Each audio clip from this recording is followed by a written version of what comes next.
Dans cette première partie de la section 2, nous allons voir comment analyser la performance des indicateurs pris un à un. L'analyse du choix de l'indicateur porte sur ses relations avec l'action auquel il se rapporte. Est-ce que cet indicateur mesure vraiment le changement tel que l'idée? La question de la pertinence renvoie à celle de savoir si l'indicateur mesure bien le résultat auquel il est associé. Mais le prérequis est constitué par la formulation même du résultat. On voit bien dans l'exemple cité que la phrase n'a pas grand sens. Cela dit, ces aspects de formulation des objectifs des résultats étaient produits ont été abordés dans le module 2. Si le résultat attendu est une amélioration de la qualité de service, la question est de savoir est-ce que l'indicateur est bien un indicateur de résultat et est-ce que l'indicateur correspond bien à cette fonction. On a vu que la caractéristique principale d'un indicateur de résultat est de mettre l'action en relation avec la population ciblée de celle-ci. Dans le premier exemple, le nombre d'enseignants certifiés, il s'agit d'un nombre. On ne sait d'ailleurs pas directement s'il s'agit de nouveaux certifiés, du nombre total de certifiés. Il ne s'agit donc pas d'un indicateur de résultat. Le second exemple met en relation un élément de norme des centres de santé de base, normant personnel. La présence d'un médecin avec le nombre total de centres de santé de base. Il s'agit bien d'un indicateur de résultat, de fonction qualité de service. Sur cette question de la ressource humaine, en l'occurrence celle des médecins, il existe d'autres indicateurs possibles, ratio médecin-habitant par exemple. Mais le choix a été fait de se concentrer sur la mesure des services de base.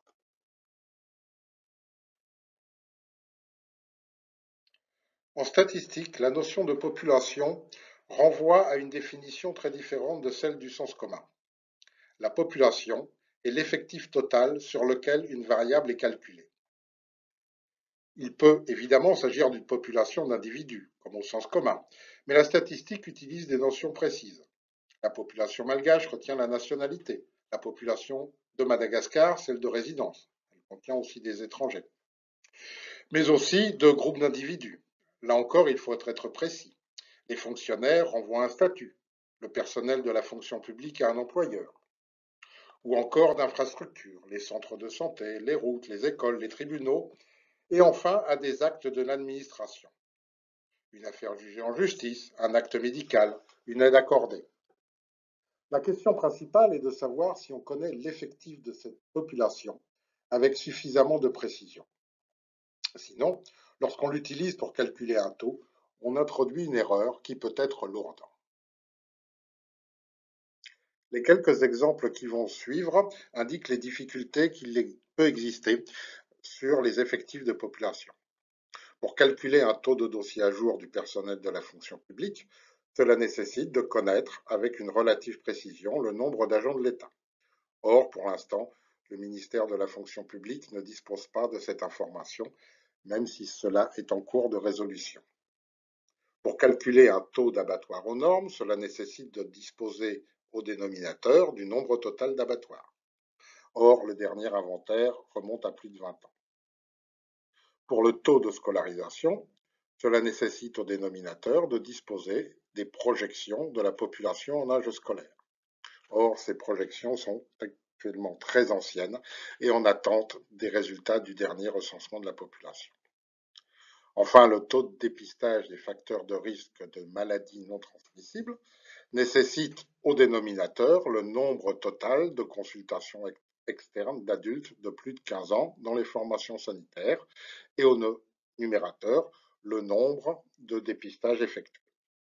Le calcul ne présente aucune difficulté puisque ces deux informations sont enregistrées en même temps. Ces défauts d'inventaire renvoient le plus souvent à des défaillances des systèmes statistiques qu'il est difficile et onéreux de régler rapidement. La position adoptée est souvent de se rabattre sur des nombres et donc d'abandonner cette caractéristique essentielle pour le pilotage. Ce qui fait que les rapports annuels de performance contiennent, et pour certains uniquement, des taux de réalisation. Il existe des solutions pour contourner ce problème, qui est de remplacer la population inconnue par une population connue qui s'en approche. Dans le Cas de l'indicateur du taux de dossier administratif à jour, et sans inventaire exhaustif, on peut se rabattre sur les dossiers manipulés au cours de l'exercice, par exemple lors des mutations, et vérifier si les pièces sont présentes. Cela revient à faire une forme de sondage, mais c'est bien un indicateur de résultat.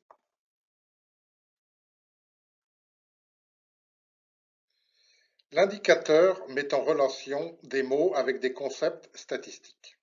Ainsi, la proportion de communes disposant d'un guichet foncier devient le taux de couverture des services fonciers. Encore faut-il que ces mots aient un sens. Avec toute la bonne volonté du monde, l'accord de partenariat signé pour mesurer la disponibilité de l'information du ministère du Travail, on ne voit pas trop. Dans le second exemple, il n'existe pas de problème de sens, et l'indicateur est bien en lien avec le résultat. La critique qui pourrait être faite concerne l'aspect prise en charge. En effet, l'insuffisance pondérale est l'état du patient à son arrivée en consultation, pas sa prise en charge. Pour mieux coller au résultat, il faudrait passer à un indicateur de type taux de récupération des patients pris en charge. Il existe deux dimensions de mesure de l'efficacité socio-économique. Le nombre d'affaires jugées sur le fond par an sur le nombre d'affaires en cours dans une juridiction, qui est traduite par le taux de dossiers jugés sur le fond, mesure un rendement de l'administration. Au numérateur, des décisions rendues, au dénominateur, des affaires inscrites. La mesure de rendement concerne tous les secteurs qui délivrent un service public. Nombre de malades traités, nombre sur nombre de dépistés, nombre de certificats fonciers délivrés sur nombre de demandes. Le taux de couverture vaccinale pour tout antigène mesure le nombre d'enfants de 0 à 11 mois vaccinés par rapport à la population d'enfants de 0 à 11 mois. Il s'agit d'une mesure de la pénétration de l'action auprès de la population d'un acte, en l'occurrence la vaccination. Au numérateur, le nombre de vaccinations, au dénominateur, la population ciblant. Il convient de noter que ces deux mesures ne sont pas équivalentes. On peut avoir une justice à fort rendement, mais qui ne touche que 1% de la population. En pratique, cela revient à dire que le choix répond à deux types de résultats différents. La quasi-totalité des fiches de performance actuelles contiennent quelques dizaines d'indicateurs relatifs à des respects de normes, à des respects de procédures ou de conditions de travail. À de rares exceptions près, il est possible de voir ce à quoi ce respect des normes peut correspondre pour l'usager. La gestion du personnel répond aux besoins d'excellence du ministère à travers un taux de dossier traité à temps, pour peu que l'on ait défini le terme de temps, 3 semaines, 3 mois, 3 ans, et que l'on ait défini le type de dossier, peut constituer par contre un élément parfaitement compréhensible pour un usager.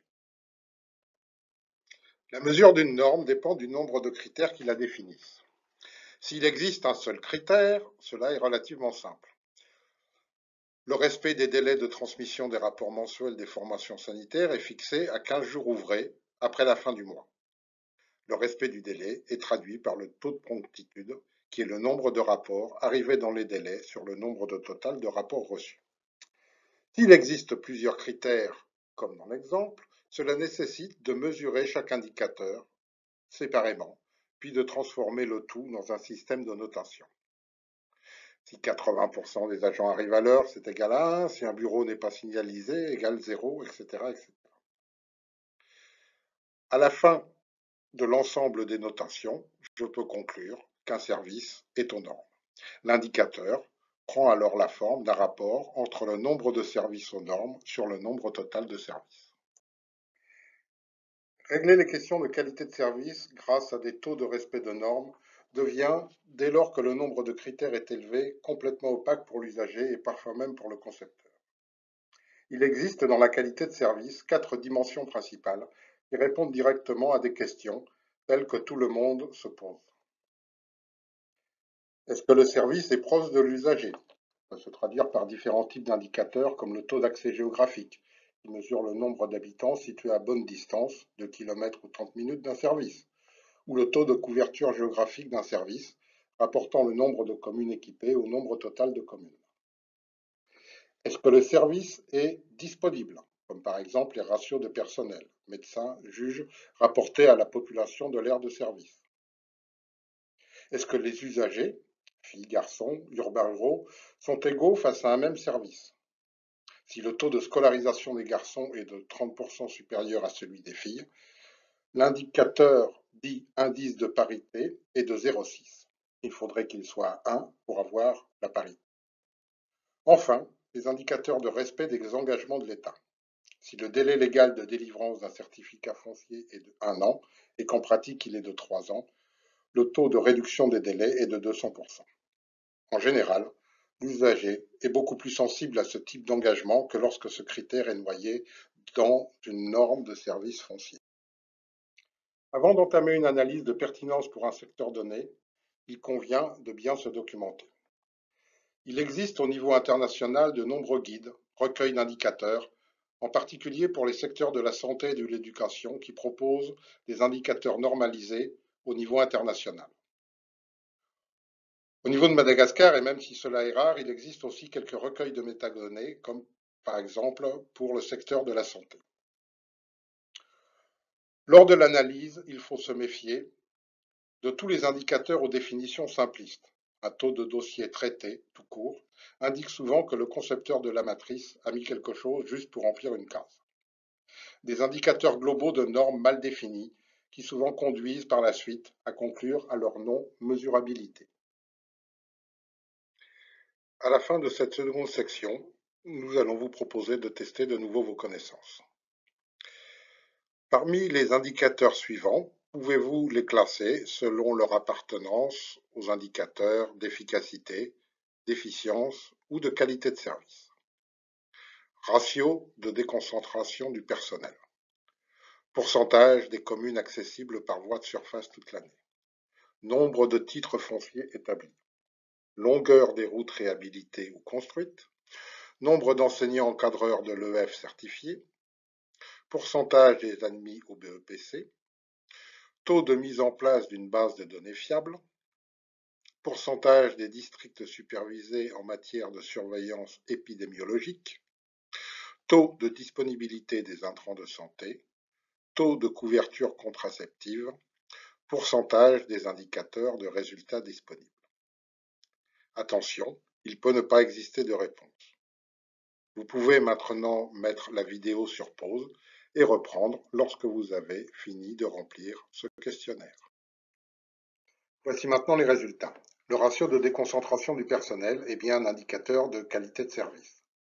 Le pourcentage des communes accessibles par voie de surface toute l'année est aussi un indicateur de qualité de service. Par contre, le nombre de titres fonciers n'est ni un indicateur d'efficacité, ni d'efficience, ni de qualité de service, c'est un nombre. Pareil pour la longueur des routes réhabilitées ou construites, il s'agit de réalisation.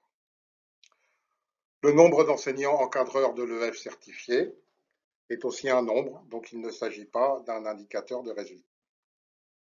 Le pourcentage des admis au BEPC est bien un indicateur d'efficacité des fonctions d'enseignement. Le taux de mise en place d'une base de données fiable n'est ni à ranger dans la catégorie efficacité, ni efficience, ni qualité de service.